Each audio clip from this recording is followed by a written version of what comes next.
तो आइए इस प्राचीन कथा के माध्यम से जानते हैं तुलसी के पौधे में कौन सी चीज रखनी चाहिए। दोस्तों, एक समय की बात है, देवर्षि नारद भगवान विष्णु से मिलने के लिए वैकुंठ लोक में पधारते हैं। देवर्षि को देखकर भगवान विष्णु कहने लगते हैं, आओ नारद, वैकुंठ में तुम्हारा स्वागत है। आज किस कारण से वैकुंठ में तुम्हारा आगमन हुआ है? देवर्षि कहते हैं, हे प्रभु, मन में आपके दर्शन करने की इच्छा प्रकट हुई, सो चला आ गया। भगवान विष्णु मुस्कुराते हुए कहते हैं, हे नारद, तुम मेरे परम भक्त हो, इसीलिए वैकुंठ में तुम्हारा हमेशा स्वागत है। किंतु इस समय पर तुम चिंतित दिखाई पड़ रहे हो। तुम्हारे मन में अवश्य कोई शंका है जो तुम्हें सता रही है। तुम्हारे मन में जो भी शंका हो, निसंकोच होकर पूछ लो। तुम्हारी हर शंका का समाधान करना मेरा कर्तव्य है। फिर नारद जी कहते हैं, हे प्रभु, आप तो भक्त वत्सल हैं। आप अपने भक्तों की हर इच्छा का ध्यान रखते हैं और भली भांति जानते भी हैं कि आपके भक्तों के मन में क्या चल रहा है। इसीलिए आप मेरे मन में जो शंका है उसके बारे में जानते ही होंगे। किंतु फिर भी यदि आप आज्ञा दे तो मैं आपसे कुछ पूछने की चेष्टा करता हूं।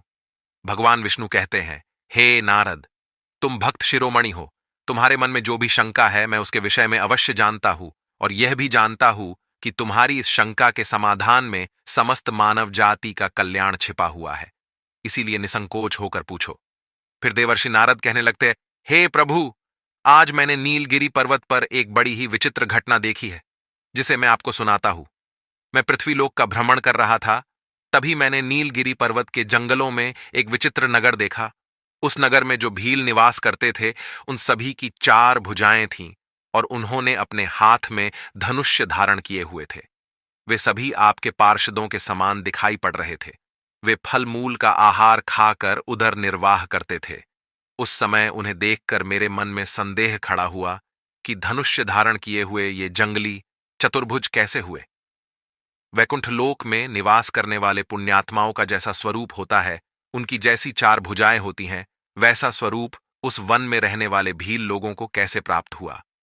वे सभी आपके पार्षदों के समान ही दिव्य दिखाई पड़ रहे थे। हे प्रभु, ये किस कारण से हुआ? उन भीलों को ऐसा स्वरूप कैसे प्राप्त हुआ? उन्होंने ऐसा कौन सा पुण्य का काम किया है जिससे उन्हें चतुर्भुज रूप प्राप्त हुआ, जो स्वरूप बड़े बड़े देवताओं को भी प्राप्त करना कठिन है? ऐसा स्वरूप पृथ्वीलोक पर रहने वाले इन वनवासियों को कैसे प्राप्त हुआ? हे प्रभु, कहीं यह आपकी माया तो नहीं है, या फिर आपके वैकुंठ लोक के निवासी वहां पर रहने के लिए चले गए हैं? कृपया मुझे इसका रहस्य बताइए। फिर भगवान विष्णु मुस्कुराने लगते हैं और नारद से कहते हैं, हे नारद, तुमने जो कुछ भी देखा है वह सत्य है। वह कोई माया नहीं है और ना ही वे वैकुंठ लोक के निवासी हैं। उन भीलों को चतुर्भुज रूप मेरी ही कृपा के कारण प्राप्त हुआ है, क्योंकि उन्होंने जो अत्यंत दुर्लभ पुण्य का कार्य किया था, उसी के फल से उन्हें 4 भुजाएं प्राप्त हुई हैं। देवर्षि कहते हैं, हे प्रभु, मैं इस रहस्य को सुनने के लिए आतुर हो रहा हूं। कृपया आप मुझे पहेलियों में ना उलझाए। शीघ्रता से बताइए कि उन्होंने ऐसा कौन सा पुण्य किया है जिससे उन्हें 4 भुजाएं प्राप्त हुई हैं। फिर भगवान विष्णु कहते हैं, हे देवर्षि, इस रहस्य को बताने से पूर्व मैं तुम्हें एक अत्यंत प्राचीन कथा सुनाता हूं। तुम इस कथा का श्रवण ध्यान पूर्वक करो। इस कथा के माध्यम से तुम्हें तुम्हारे सभी प्रश्नों के उत्तर मिल जाएंगे। जो भी मनुष्य इस कथा को ध्यानपूर्वक सुनता है, उसके समस्त पापों का नाश होता है और वे सभी चतुर्भुज रूप धारण करके मेरे ही साथ वैकुंठ में निवास करते हैं। देवर्षि कहते हैं, हे प्रभु, आपके मुख से इस कथा को सुनना मेरा सौभाग्य है। कृपया आप मुझे वह कथा कहिए। फिर भगवान विष्णु उस कथा को कहना आरंभ करते हैं। हे नारद, पूर्वकाल की बात है। नीलगिरी पर्वत के वन में शाबर नाम से प्रसिद्ध एक शिकारी रहता था। वह अत्यंत दुष्ट और हिंसक प्रवृत्ति वाला मनुष्य था। सदैव अनेक जीव जंतुओं की हत्या करना और दूसरों का धन लूटना, यही उसका रोज का काम था। क्रोध, द्वेष, काम आदि दोष सर्वदा उसके अंदर भरे रहते थे। वह वन में इधर उधर भटक कर अकारण ही खेल खेल में निष्पाप पशुओं पर प्रहार करता और उन्हें मार डालता था। फिर एक दिन वह शिकारी वन में भटक कर शिकार कर रहा था। उसके मन पर मूढ़ता छाई हुई थी। उस दिन उसका अंत समय निकट आ चुका था। उसे इस बात का ज्ञान नहीं था, इसीलिए वह हाथ में धनुष्य लेकर शिकार की खोज में चलने लगा। उसने अनेक छोटे छोटे प्राणियों को अपना शिकार बनाया और उन्हें मरने के लिए छोड़कर वह हंसते हुए चलने लगा। फिर अचानक से एक विशालकाय आकार का शेर उसके सामने आ गया। शेर को देखकर वह शिकारी अत्यंत भयभीत हो गया और अपना धनुष्य निकालकर उस पर प्रहार करने लगा। किंतु वह काल रूपी शेर अत्यंत भयंकर था। शिकारी के बाण उसके शरीर को टकराकर नीचे गिरने लगते थे। वह शेर उस शिकारी की ओर देखकर कहने लगा, हे दुष्ट, तूने मेरे वन में निवास करने वाले अनेक निष्पाप पशुओं के प्राण लिए हैं, इसीलिए अब तू भी अपने प्राण गंवाने के लिए तैयार हो जा। शेर की गर्जना सुनकर वह शिकारी भयभीत हो गया और शीघ्रता से उस शेर पर आक्रमण करने लगा। किंतु शेर ने एक ही पंजा मारकर उस शिकारी को जमीन पर गिरा दिया, जिससे उस शिकारी के प्राण पखेड़ू हो गए और वह उसी क्षण मृत्यु को प्राप्त हुआ। उस शिकारी की मृत्यु के बाद उस स्थान पर यमराज के दो दूत प्रकट हुए। उनके लंबे लंबे बाल, बड़े बड़े नाखून, लंबे लंबे दांत थे। वे हाथ में पाश लेकर वहां पर पहुंच गए। उन यमदूतों को देखते ही प्राणियों को मूर्छा आ जाती है। वे दोनों ही काले खलूटे, सिर पर सिंह धारण किए हुए और हाथ में लोहे के दंड लिए हुए थे। उस शिकारी के पास पहुंचकर वे यम के दूत इस प्रकार से कहने लगे, समस्त प्राणियों को भय पहुंचाने वाले और निष्पाप पशुओं को मारने वाले इस पापी को बांध लो। फिर उन यम के दूतों ने उस शिकारी को अपने पाश में बांध लिया और कहने लगे, अरे दुष्ट, पापी, तूने कभी मन से शुभ कर्म नहीं किए। अकारण ही तूने अनेक निष्पाप पशुओं को मारा है। जन्म से लेकर अब तक तूने कभी भगवान की सेवा नहीं की। समस्त पापों को दूर करने वाले भगवान विष्णु का कभी स्मरण भी नहीं किया। तूने कभी दान धर्म नहीं किया। इसीलिए धर्मराज की आज्ञा से हम तुझे नरक ले जाने के लिए आए हैं। धर्मराज तुझे भयंकर कुंभीपाक तथा रौरव नरक में डाल देंगे। यमराज के दूतों के ऐसे भयंकर वचन सुनकर वह शिकारी भयभीत हो गया और हाहाकार करने लगा। यमदूतों को उस पर जरा सी भी दया नहीं आई और वे उसे ले जाने लगे। भगवान विष्णु कहते हैं, तभी उस स्थान पर एक वैष्णव ब्राह्मण आ गया जो सदैव मेरी ही भक्ति करता था। जब उस वैष्णव ने देखा कि यम के दूत अपने पाश में बांधकर उस शिकारी को ले जा रहे हैं, तो उन्हें बड़ा विस्मय हुआ। वह महात्मा बड़े दयालु थे। उन्हें उस शिकारी की दयनीय अवस्था देखकर बड़ा दुख हुआ और उनका हृदय करुणा से भर गया। उन्होंने मन ही मन विचार किया, मेरे रहते हुए इस मनुष्य को कठोर यातनाएं भोगनी पड़ रही हैं, इसीलिए मैं अभी इस मनुष्य को इन यमदूतों से छुटकारा दिलाता हूं। ऐसा सोचकर वह ब्राह्मण हाथ में शालिग्राम लेकर उस शिकारी के शरीर के पास गए और शालिग्राम का पवित्र चरणामृत, जिसमें तुलसी दल मिला हुआ था, उस शिकारी के मुख में डाल दिया। फिर उस शिकारी के कानों में राम नाम का जाप किया। उन्होंने उसके मस्तक पर तुलसी दल रख दिया और उसकी छाती पर शालिग्राम रखकर इस प्रकार से कहने लगे, हे यातना देने वाले यमदूतों, यह से चले जाओ।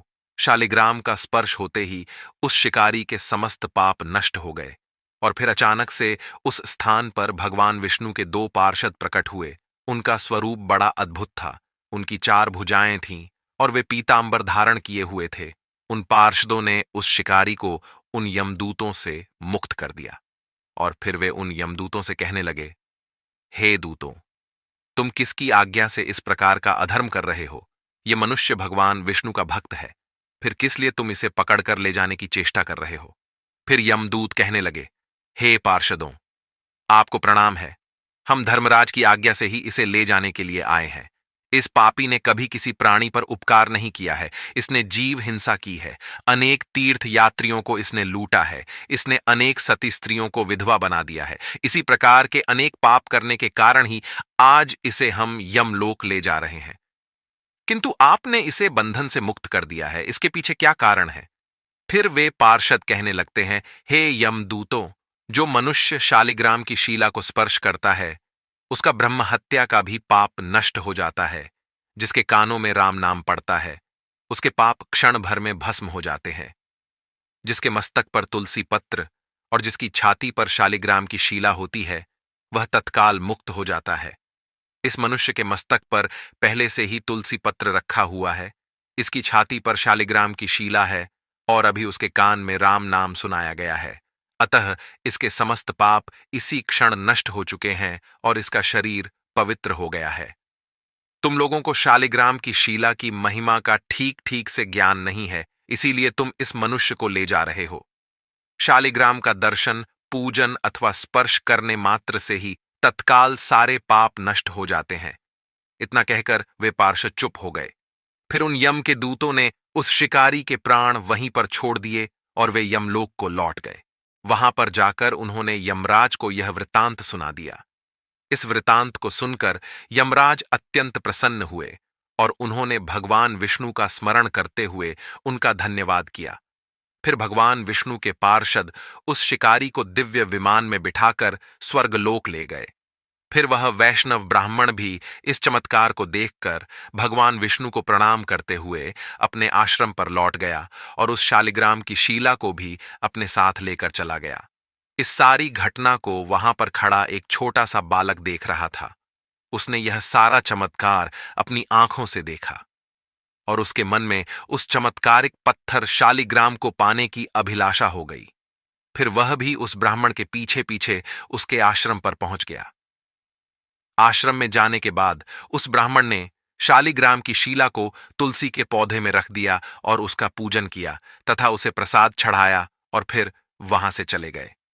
फिर वह छोटा सा बालक उस स्थान पर आ गया। उसने देखा कि ब्राह्मण ने तुलसी के गमले में शालिग्राम का पत्थर रखा है, तो उसने खेल खेल में उस पत्थर को उठा लिया और वहां पर रखा हुआ प्रसाद भी ग्रहण कर लिया।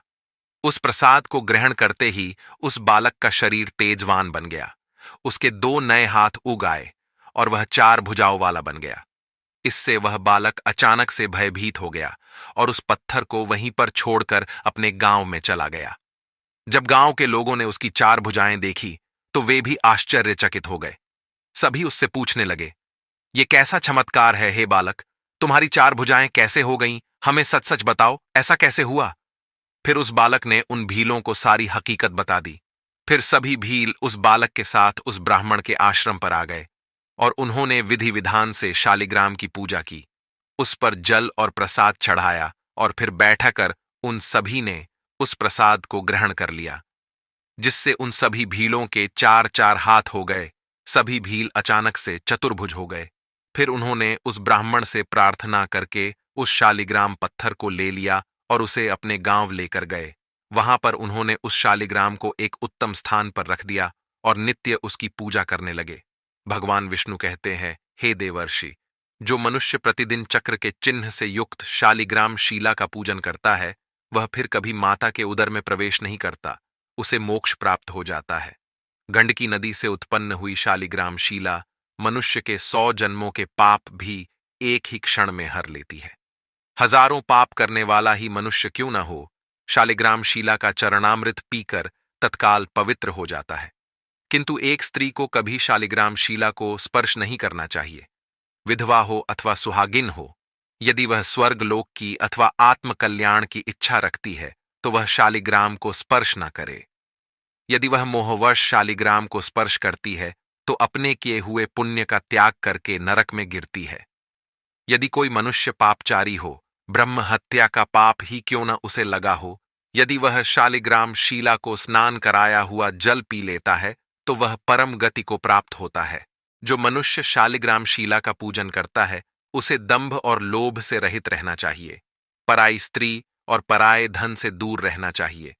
समस्त तीर्थों में स्नान करने से तथा सब प्रकार के यज्ञों के द्वारा भगवान का पूजन करने से जो अद्भुत पुण्य प्राप्त होता है, वह शालिग्राम शीला पर चढ़ाए हुए एक बूंद जल से ही प्राप्त होता है। तुलसी के पौधे में शालिग्राम भी अवश्य रखना चाहिए। तुलसी के गमले में शालिग्राम रखने से तुलसी का और भी अधिक शुभ प्रभाव प्राप्त होता है। शालिग्राम भगवान विष्णु का निराकार रूप माना जाता है। अगर इसे तुलसी के गमले में रखेंगे तो घर से संपूर्ण नकारात्मक ऊर्जा नष्ट हो जाएगी। शालिग्राम में अल्प मात्रा में सुवर्ण भी होता है। ये पत्थर उत्तर की गंडकी नदी में पाए जाते हैं। इसीलिए अगर शालिग्राम तुलसी के पौधे में रखते हैं तो लक्ष्मी की कृपा प्राप्त होगी। घर में कभी धन धान्य की कमी नहीं रहेगी। जिस घर में शालिग्राम होता है वह घर तीर्थों के समान श्रेष्ठ होता है। नित्य शालिग्राम के दर्शन और पूजन से सभी प्रकार के भौतिक सुखों की प्राप्ति होती है। यह स्वयंभू होने के कारण इसकी प्राण प्रतिष्ठा करने की आवश्यकता नहीं होती। इसे अगर तुलसी के पास रखकर इसकी पूजा रोज की जाती है तो व्यक्ति को धन संबंधी कोई समस्या नहीं आती है। मृत्यु के समय शालिग्राम के चरण अमृत का जल सभी पापों से मुक्ति दिलाता है। वह मृत्यु के पश्चात वैकुंठ चला जाता है। यह चरण अमृत औषधि के समान है। जो इसका सेवन करता है उसे मोक्ष मिल जाता है। घर में केवल एक ही शालिग्राम की पूजा करनी चाहिए। भगवान विष्णु की मूर्ति से कई ज्यादा उत्तम होता है शालिग्राम की पूजा करना। शालिग्राम को चंदन लगाकर उस पर एक तुलसी का पत्ता रखना चाहिए। प्रतिदिन शालिग्राम को पंचामृत से स्नान कराना चाहिए। ऐसा करने से सभी जन्मों के पाप नष्ट होते हैं। शालिग्राम सकारात्मकता और सात्विकता का प्रतीक होता है। यदि शालिग्राम पत्थर टूटा हुआ हो अथवा रूखा हो तो वह पुरुष को आयु और लक्ष्मी से वंचित कर देता है। मनुष्य दरिद्री बन जाता है। जो शालिग्राम चिकना हो, सुंदर हो, उसी का पूजन करना चाहिए। वही लक्ष्मी प्रदान करता है। जिस पुरुष को लंबी आयु की ओर धन की कामना है उसे शालिग्राम की पूजा करनी चाहिए। उसकी सभी कामनाएं पूर्ण होती हैं। तो दोस्तों, इस प्रकार से भगवान विष्णु ने नारद जी को शालिग्राम का महात्म्य सुनाया है।